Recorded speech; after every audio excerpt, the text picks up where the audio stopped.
Okay. So anyway, here's the thing.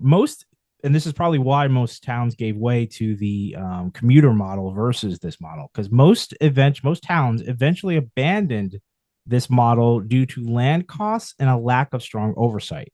You need someone who is coordinating, said Anne Forsyth, a professor of urban planning at Harvard's Graduate School of Design, either a major private property developer who is using these paths as a sale mechanism or very proactive town governance.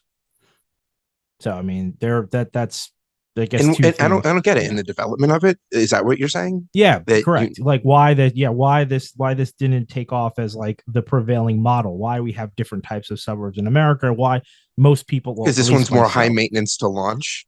it require, again, not only is it high maintenance to launch because you have to there's just a lot of things to consider with regard to creating these types of plans, but there's also the fact that the town itself needs to be very involved in the continued monitoring of the expansion of these pathways, because as you develop, it is far easier, because again, this is something we don't really talk about on the pod because I feel like this is more of an infrastructure type podcast kind of thing, but a lot of the infrastructure podcasts I listen to talk about the incentives in this country with regard to building roads and making cars the main mode of transportation.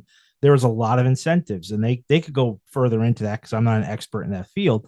But you could at least take the overarching idea that if there are incentives to build roads for cars, then there aren't you could almost say you're de-incentivized by that other incentive to do it this way, which means you're kind of bucking the trend. You're going against Well, what is the easiest mode of building out a city. So this is definitely this is more labor intensive, more time intensive for the city council, for the residents of the city to be more involved with how their city expands.